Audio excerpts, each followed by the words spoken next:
welcome to my views of my own podcast.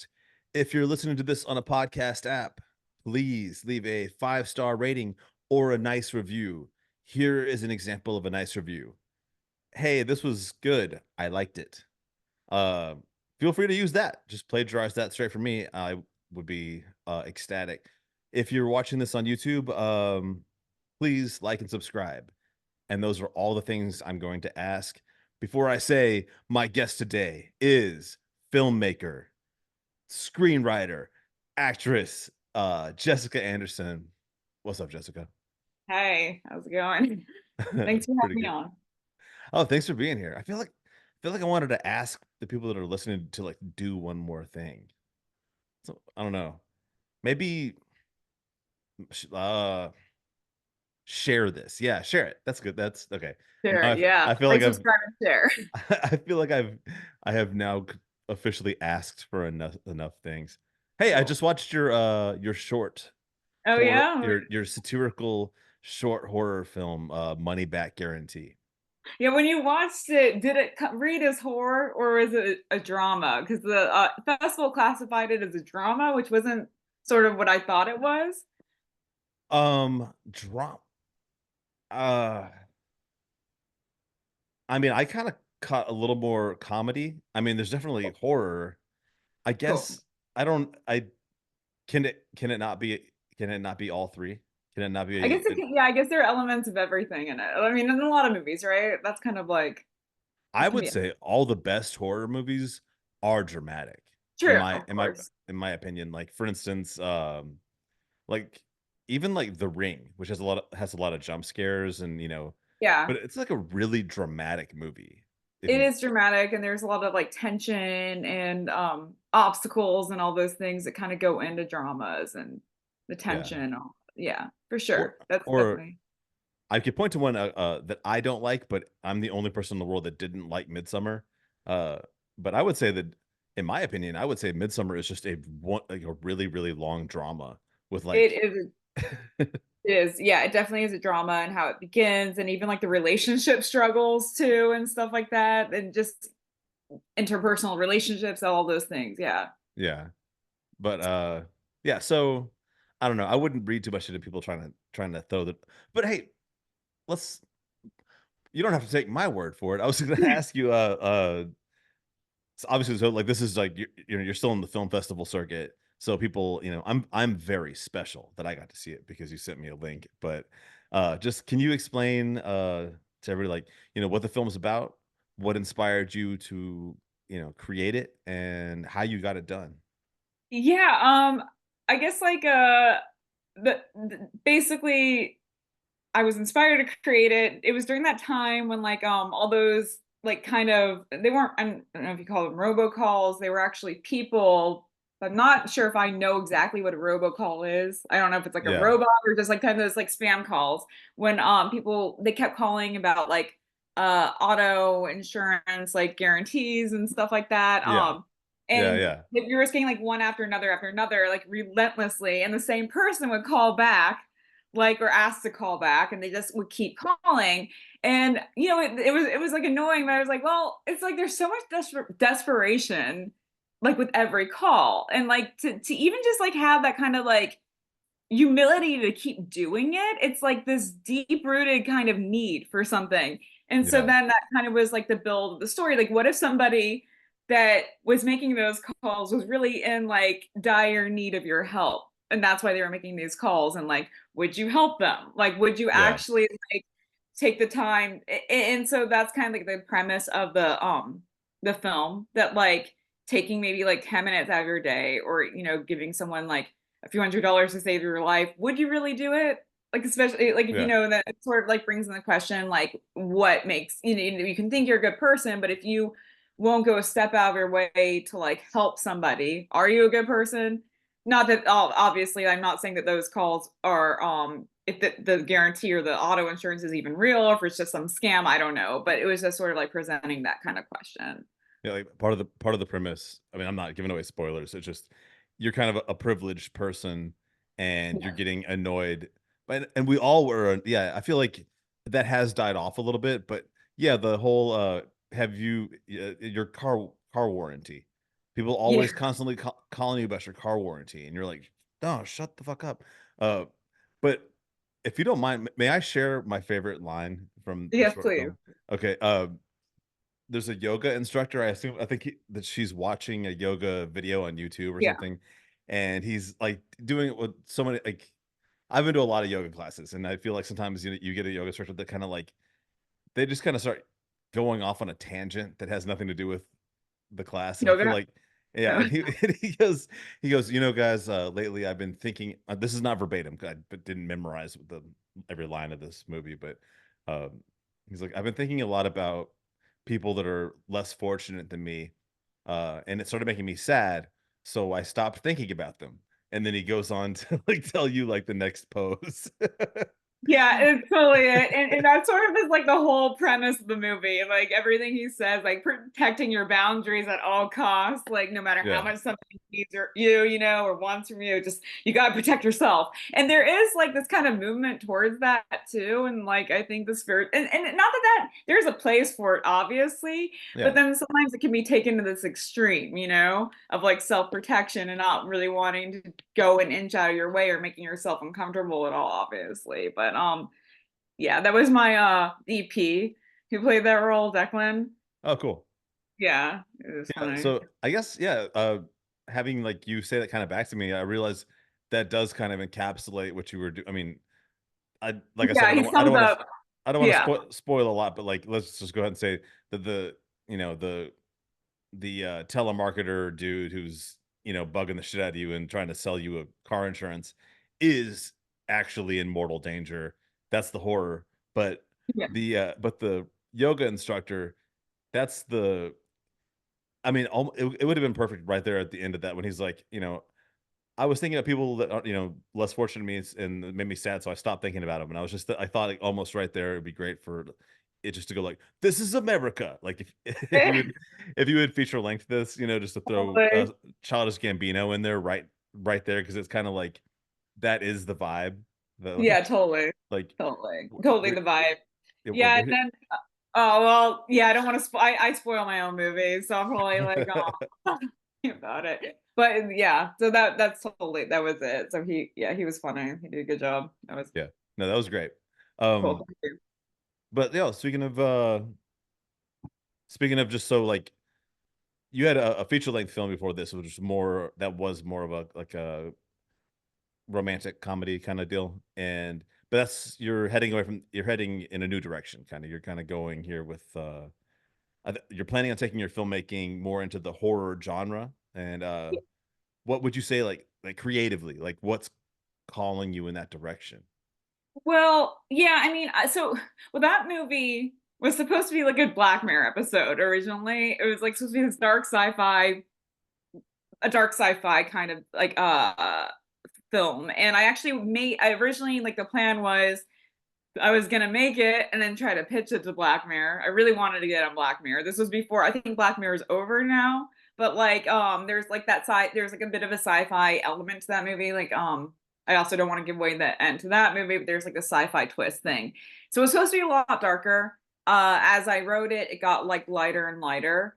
Yeah. So it kind of just plays like a rom-com, more or less. But yeah, so I've always been a really big fan of horror. I love like 80s horror. I love like I just really it reminds me of like, summer camp and soda pop and having fun with your friends and sneaking, into your like late at night when your parents are asleep, like sneaking in like, scary movies. It was like the best time of my life. With like it Yeah. all revolved around scary movies. I'm like a big fan of like Joe Bob Briggs and like drive-ins and all that stuff. Um so yeah, that's I think that those are the movies I've always kind of wanted to make.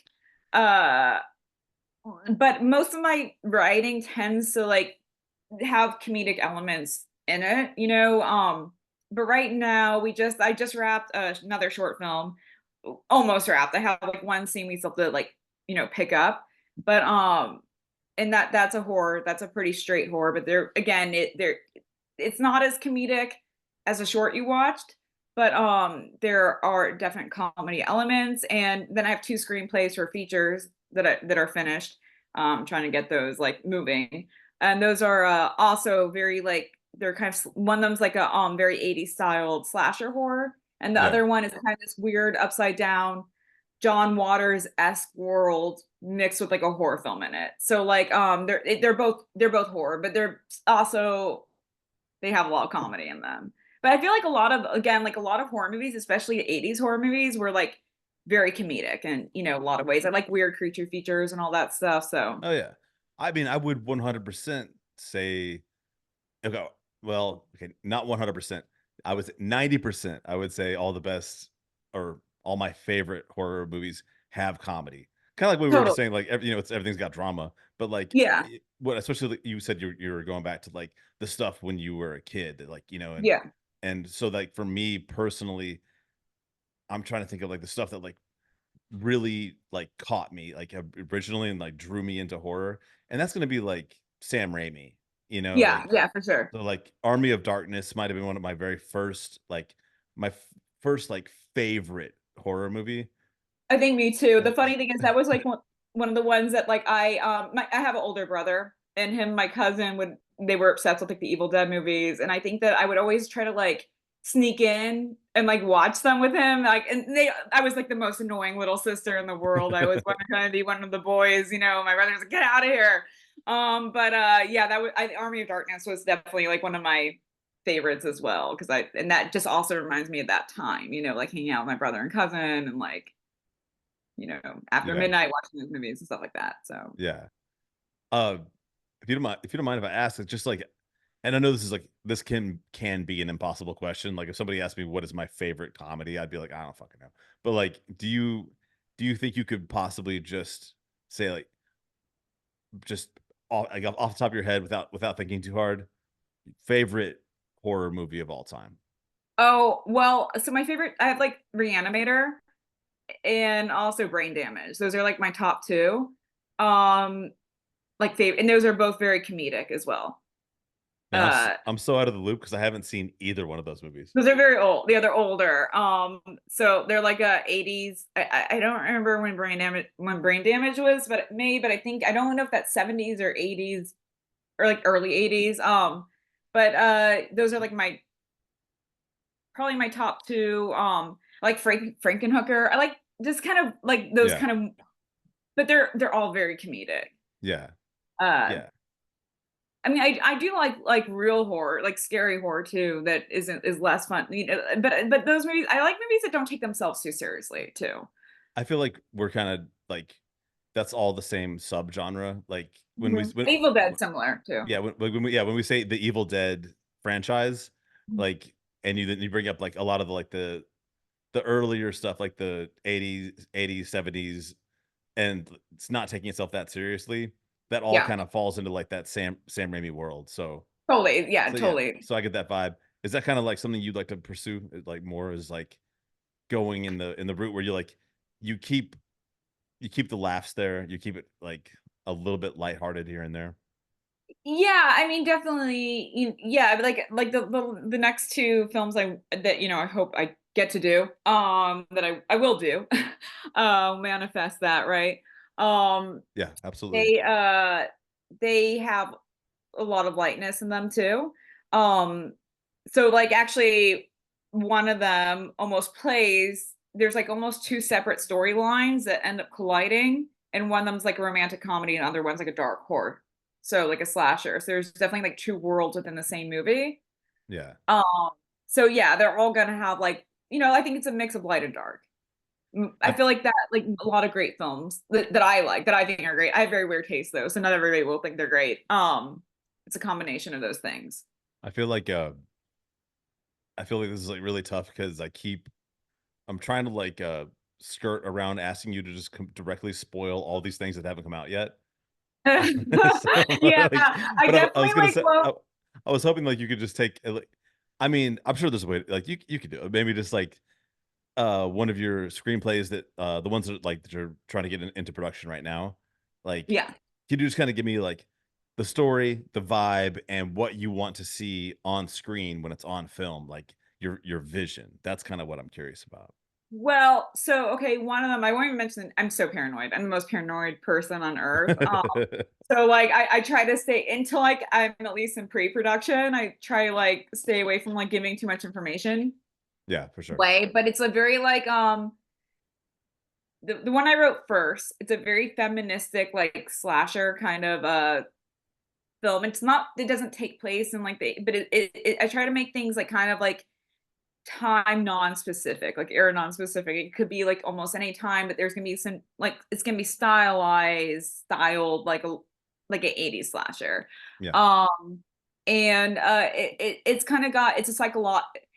I'd like to describe it when I have tried. I have a pitch deck and all that stuff. I have all those tools or whatever that haven't helped me yet, but we'll see. It's like a psychosexual thriller kind of. So it's got like elements of kind of like I Spit on Your Grave in it, and like sort of a little bit like a promising young woman feel, but not but more slasher that goes a lot further than that, and it's not the same story at all. It's got a lot of psychological elements. But it's fun. It's fun, and it moves well, and it'll be a lot of fun when I make it, I think. And the other one is very different from anything I've done before.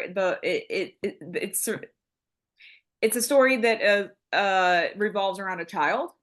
And it's very comedic, but also very creepy. Yeah. And it's gory though, so it's not like a film for children. Just revolves around a child. So, but that one's gonna be it's like gonna be its own world, and it's got some comedy bits that it's very weird. And that'll probably be the one that'll be more expensive, so I'll make that one after the other one. That's the plan. Man, this is all right. So this could be completely not the case. So we just recently followed each other on Instagram, and we've Mhm. got some mutual connections. Uh, do you know Spider Dabrowski? Who is it? Spider Dabrowski? I could be completely wrong. Like Spider. that might not be Spider. a mutual. He's just a director. Oh, I I might follow them, but I can't think of like if I know them or not. I only brought him up because he was on the podcast earlier this year, and he just made a film with the I Spit on Your Grave guy. So Oh yeah. yeah, actually, I haven't seen that movie. I know that's like that it's insane, but the guy that directed that was a part of this. I don't know.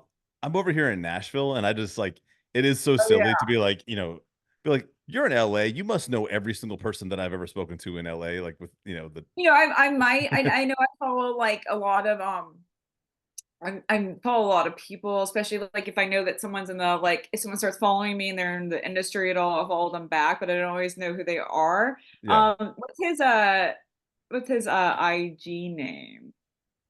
It's like that's his real name. His name's like Spider, Oh, but spelled that's what he goes by on Instagram too. yeah, it's His username. Spyder.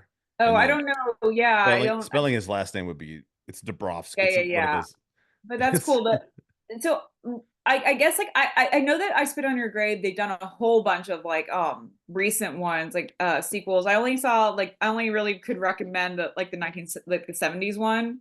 Some of the sequels I'm not. I only saw like one or two. There, I mean, it's still like the same premise, but I'm a fan of the like the classics, you know. yeah. So It's like like some Texas Chainsaw Massacre level type totally. shit. Is like Although I do like some of those ones though. I kind of like not that there's I'm sure that the others I just haven't kept up with I guess the franchise of I Spit on Your Grave as much. But I do like actually I still like I really like the Jessica. I don't know. I don't know if I'm in like the minority here, but I did like the Jessica Biel Texas Chainsaw Massacre. Did you see that one? uh probably it's what year is that? Because God, I there, don't wa- remember. Yeah. there was a remake that I loved. I thought it was great, and that might be the one. See, Yeah. a lot. Yeah, I feel like the same way you like where I might be in the minority with some stuff where like a remake, and I'm like, I like this better than like when Rob It was Zombie fun.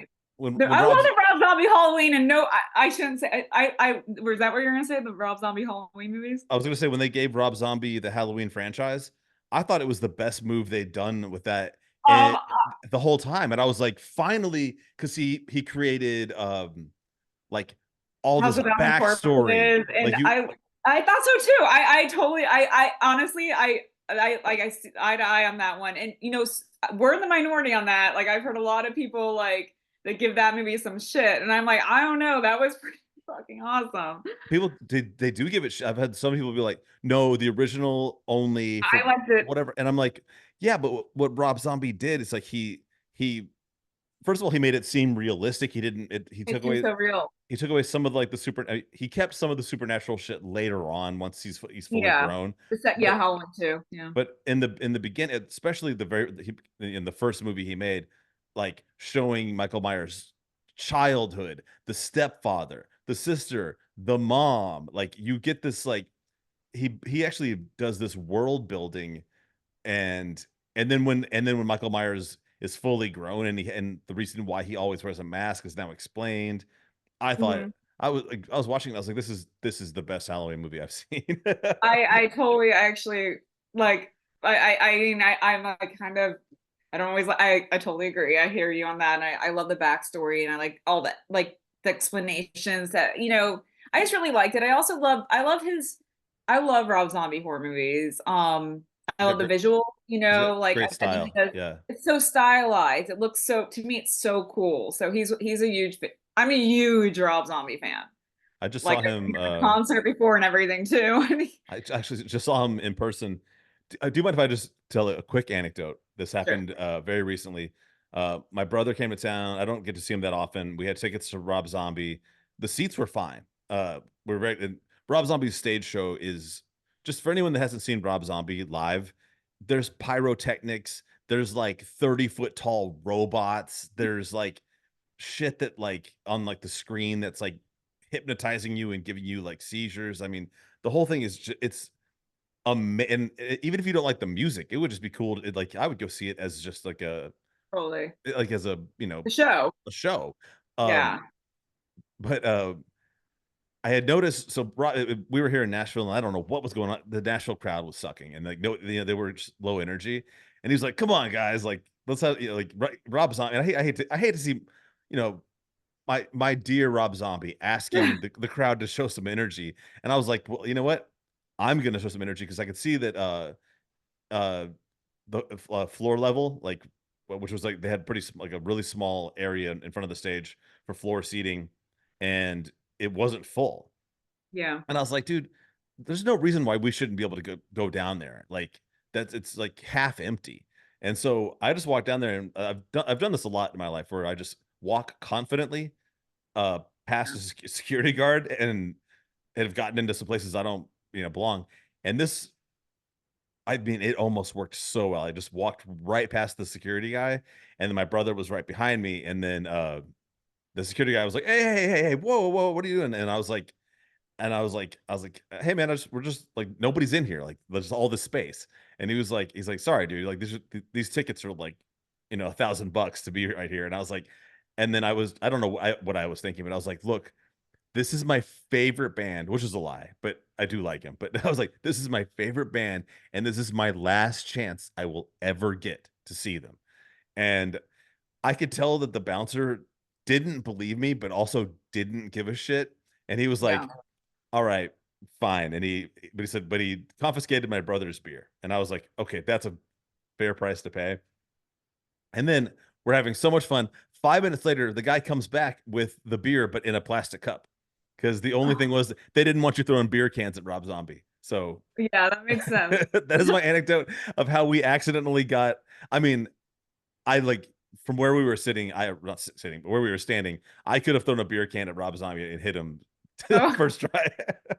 yeah, that's I guess that happens sometimes at concerts. It's very cruel, but that's awesome though. I'm glad that you gotta get on the floor. I I I, really I I really appreciate you letting me just go on that absolutely. no, I mean yeah, I saw Rob Zombie in concert before COVID. Like it was actually it was with he was it was the twins of it was with Marilyn Manson. He was headlining with Marilyn Manson. The twins of something, but it was a super cool show. That's awesome. Yeah, but I did not have floor seats. Or it wasn't on the floor level, so that would have been special. And I'm very bad at like I can't lie. It's so obvious. Like it was just I can't. I'm like I'm the weirdest person when I like I just like get all contorted and like I sound like a robot. So it's like it would not have worked. But And yet, yeah, and yet you're an actor.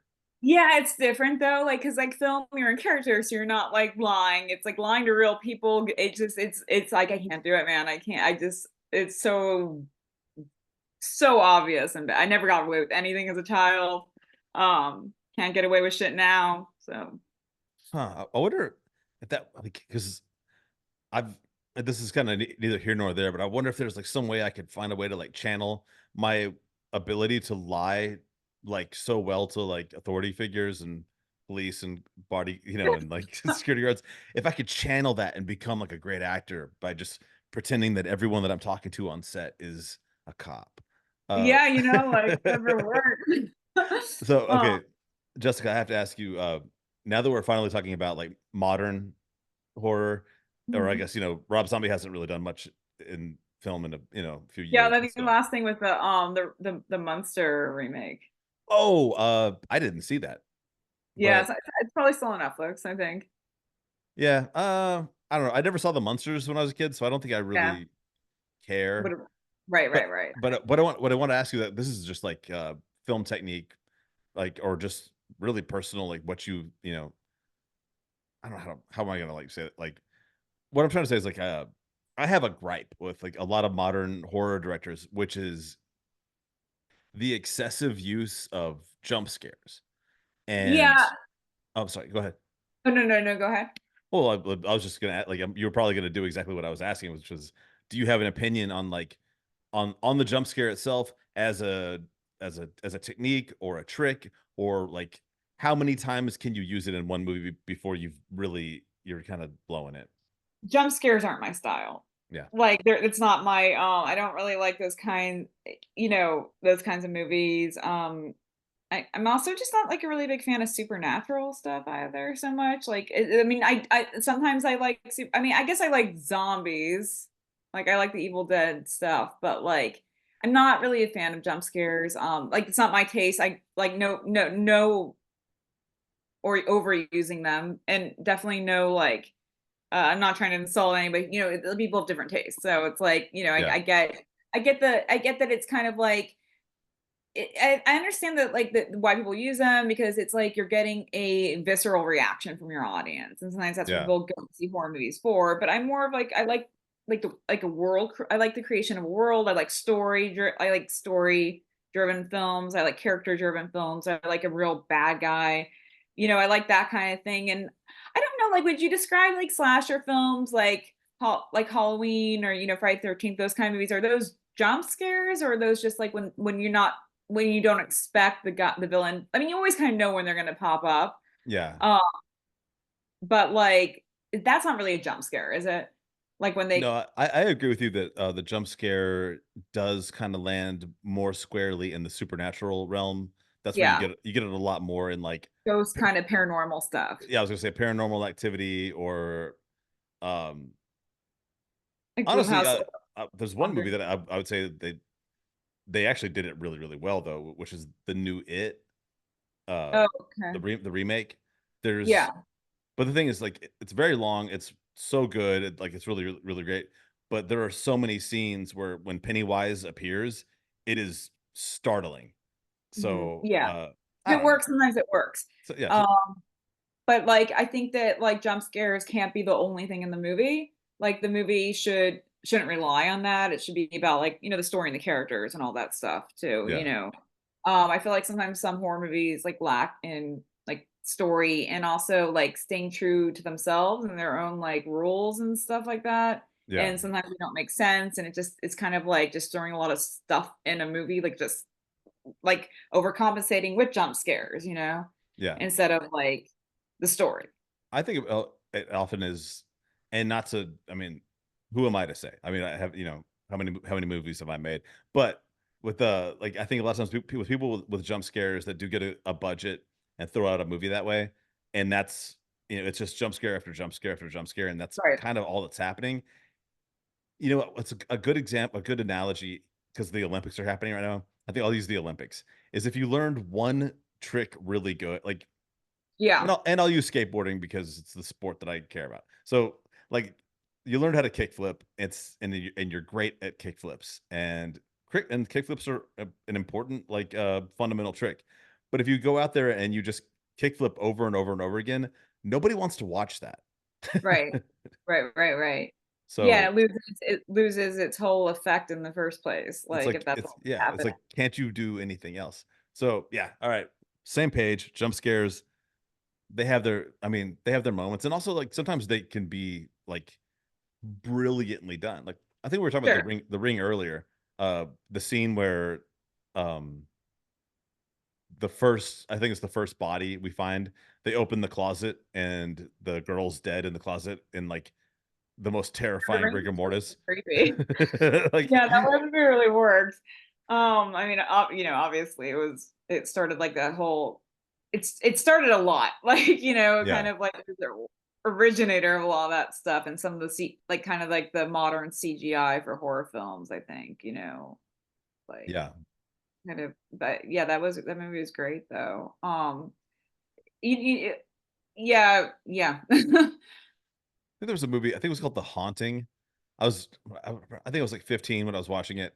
I was sitting on the floor, I was in a room full of my friends, and there was a scene where, like, it was one of the craziest jump scares I'd ever seen at that point in my life, and, like, the bed tries to eat the main character, and I literally jumped, like, I physically jumped off the Funny. ground, and I landed in my friend's lap on the couch, and that's, like, no exaggeration, like a cartoonishly, like, it's it Yeah. it startled me so hard that I, like, leaped backwards and into the air 5 feet.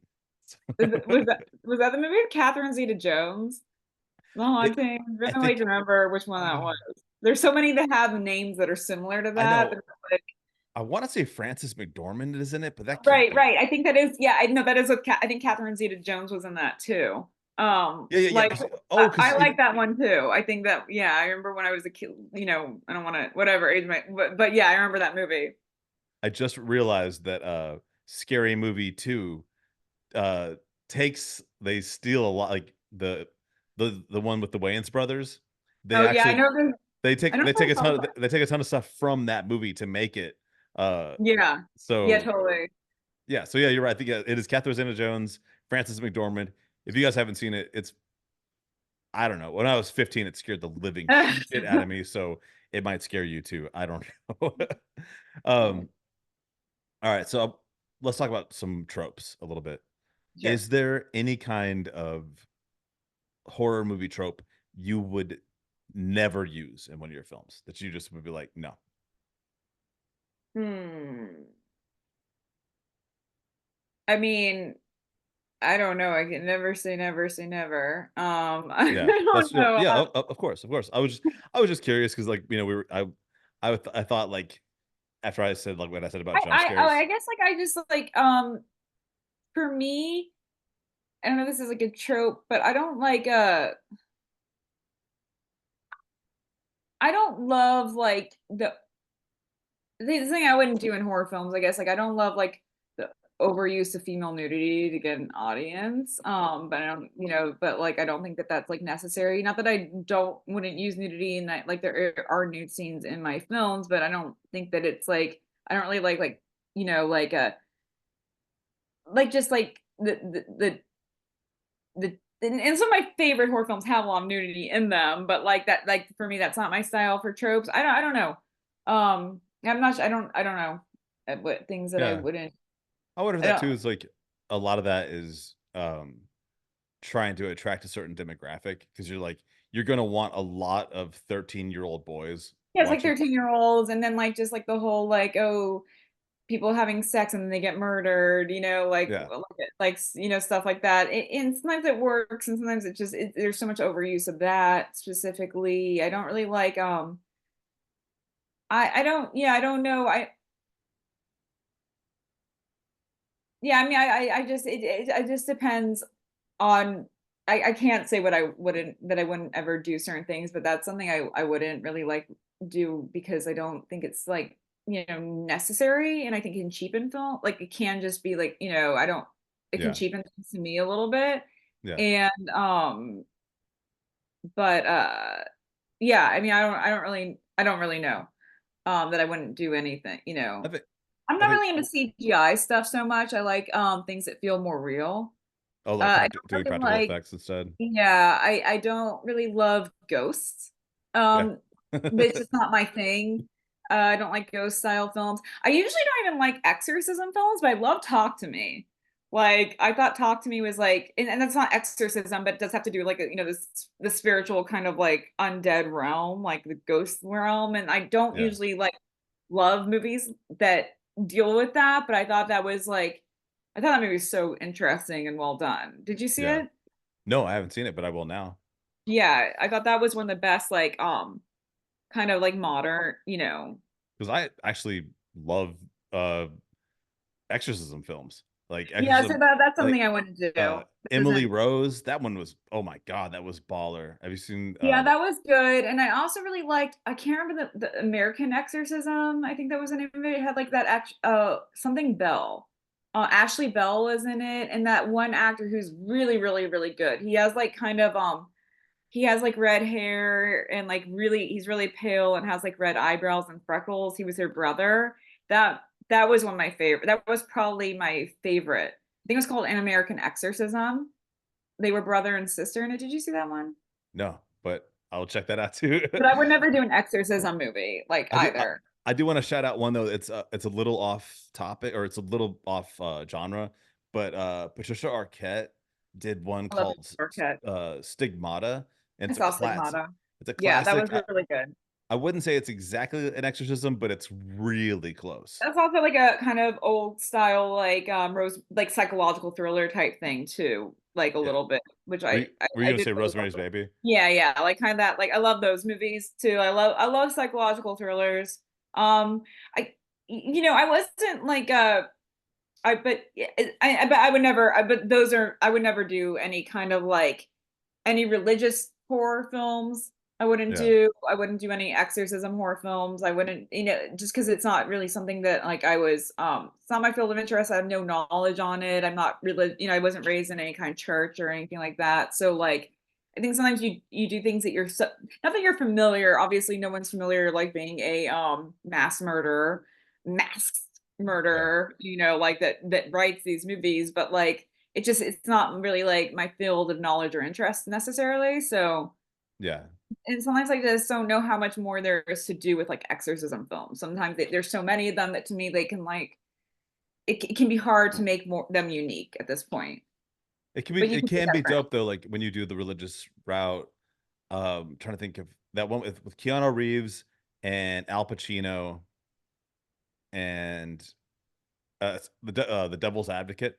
He's like this Oh yeah, I saw that one. That was great too. he's like a No, sleazy ass lawyer, and then he finds out that he's yeah, working for like basically the law firm of the devil. It's yeah, I saw that one. That was pretty great cool. too. Yeah, and that's that kind of also had like very Rosemary Baby elements to it as well. Yeah, it Um, definitely did. Uh, and yeah, I mean, definitely there are different ways to go. I guess like I like cult, but I do like I shouldn't say I don't like religious films because I'm very interested in cult style religious films, not like the Catholic Church, but like, you know, like the like you know, I know you didn't like Midsommar was not your favorite, but yeah. I like that kind of stuff like does interest me. Everybody else did. I just it's one of those things like every so often I have to be like a misanthrope or something, and I'm like, Yeah, no, I get it. I'm like that too. yeah. Certain, yeah. I mean, not everything's gonna appeal to everybody, and that's totally like to be expected and fine. Oh, I was just thinking. Sorry, do you mind if I like go back, like rewind But no, five please, minutes yeah. to tropes? I was thinking of a trope I wouldn't fucking do is, and this is like, I mean, it's been made fun of so much too. I don't even know why anybody would still do it, but people do, and it's the woman being chased and sprains her ankle or like busts her knee or like breaks like breaks a heel off her or she's running in high heels It does happen. I mean, it's just true because it happens. Like if you think about it, like when you're frantically being chased by somebody, there's a very like, and you're not paying attention because all you can think about is getting somewhere. There's a very likely chance that you're going to injure yourself, fall, or especially break a heel. You know, but I understand not wanting to do that, but it's just adding an obstacle in. You know. Here's a funny juxtaposition that somebody could try, perhaps even you. Uh, Yeah. let's say the villain or the monster, however you want to, like, whatever it may be, is chasing a person, uh, and is like significantly faster. So it's not a Michael Myers like slow chase while the other person continuously Right. like stumbles. Actually, the monster is very fast, but the monster is so excited and frazzled that he keeps tripping and fucking up and like breaks his leg, or Yeah, and so totally. and so the person is still managing, even though they're kind of slow, they're getting away because of the monster just having like these like foolish trips and falls. Yeah, that's funny. That's funny. Some role reversal. That's yeah. I don't wonder. I wonder if anyone's ever done like something quite like that. I also wanted to ask you. So like back to tropes. Like like you said, never say never. But is there any like something you might describe as a trope that you would do as an homage to, like, so like, like shouting out to like one of your favorite films or one of your favorite Yeah. filmmakers? Yeah, I mean, I'm sure that I'm sure that well, I mean, yeah, like one of my scripts is filled with them. I just don't want to because like one of the screenplay that I'm doing is basically a big homage to like 80s horror movies I love. Oh, Uh I wish you could tell us more. and it's like a lot of things are like a lot of the kill scenes are set up to be like and not every there's some of them are like more obscure films, so not everybody's gonna get it, but people who are horror fans will. Yeah, Um so definitely. And I think that, like even on a subconscious level, we're always kind of doing that, aren't we, with things that we create, yeah. whether we realize it or not. So One thing I love is to when I find out about a film that I love and someone's done some analysis, or the director, whoever comes out and finally says something, and they point out that there was an homage in the film that I had never caught, and then once you see it, you're like, "Oh my god, how did I never see that yeah. this was this like glaringly obvious thing that they put in there as a little Easter egg?" I think those are Yeah. fun. No, definitely. You have to rewatch, I think, films like when you watch a film the first time, you're kind of seeing it as a whole, but you have to Yeah, keep on rewatching it to like sort of like pick out all the pieces. And that means the film was good, right? If you don't yeah, like if you're just kind of enjoying it in the present and not like seeing all the little things necessarily. And yeah, yeah. but It's kinda like, well, like, when I was a kid, like, I mean, Aliens is still, to this day, one of my favorite movies ever, and I watched it a million times before I even knew that there was an allegory, and that, James Cameron meant for that to be an allegory for the Vietnam War. And oh so, I yeah. yeah, I no, and so it's a new thing to appreciate. You're like, "Oh, he put a message in this movie other than, like, aliens will kill you." right, right, right. Yeah, I had no idea. I have to I haven't seen that movie for so long. Um, man, I watch it at least, like, once a year. Yeah. So, hey, speaking of watching a movie, money back guarantee. Where's the next spot? Where's the as far as the film festival Yeah, circuit? I mean, I have it's been submitted to a lot of festivals, so I don't know, we haven't gotten like a notification of the next place that it will land. So I'm waiting to hear back. I like, I already we premiered at LA Shorts. So yeah, I mean, I don't know which festival is next. I probably need to submit to more. Submitting to a lot of festivals is it's expensive. It's kind Yeah, of like it's a big thing. And so I'm just kind of like not sure where I like my thing with short films.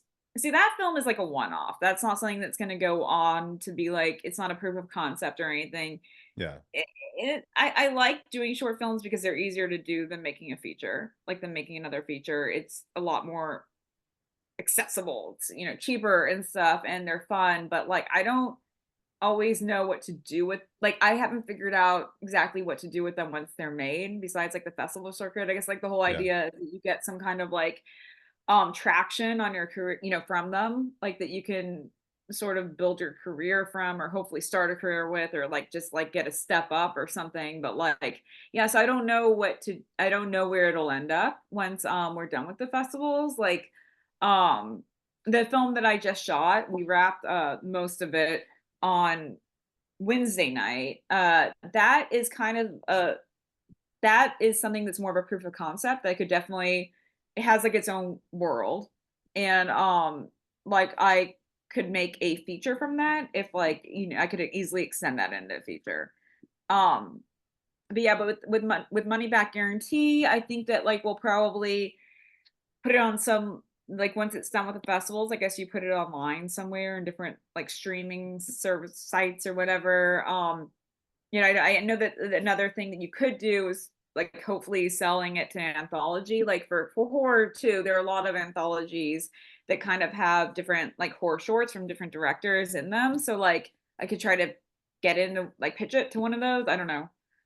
Yeah, well, I will say this, I don't know if you already have or if you're considering it, but if you not pitch, if you submit to the Nashville Film Festival, either money back or the next movie coming up, I will bring a gang of rowdy hooligans, and I will guarantee you get the loudest applause Awesome. of Oh, I any love that. of I think any I feel like I did submit to I don't know if I submitted to Nashville with that film or not. I my have to like, but I my if I can, I will let you know for sure. That'd be amazing. I my appreciate that. my homeboy won best horror short last year, I think, at the Oh, Nashville Film awesome. Festival.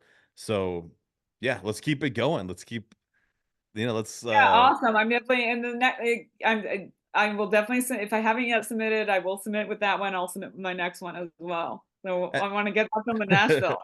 We got oh, fans in and also, Nashville. oh yeah, not only a fan. Hey, I have this is just, just something to put in the back of your mind in case you ever shoot a film in Nashville or in Atlanta and you like need a guy to get his head chopped off.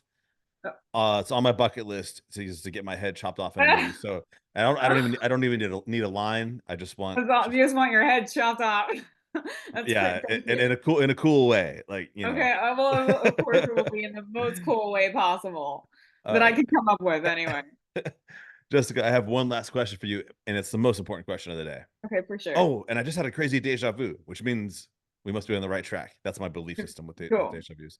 Uh, where can people find you, follow you, and check out your work? Well, right now my Instagram is it's Jesse Anderson, ITSJESSE_ANDERSON. That is my Instagram. I don't have a website. I know I should. I will put one up soon. I'm not the best at that sort of like I'm trying to get better. Yeah, so that's like the only it's the best way to find me. Okay. I'm LA based, but I'm not, you know, Yeah. all around LA. Also, guys, if you follow me, uh, Jessica is tagged in a post I just put out, and when this episode is out, she'll be tagged in that as well. So just click the tag and follow Jessica. Thank Uh, you. thank you so much for being on the podcast today. It was really fun talking to you about horror movies. I Thank you so much. I had always fun too. enjoy getting a chance to do that. I Uh, agree. have a great day. Thank you so much. And thanks for having me. And you have a great day as well.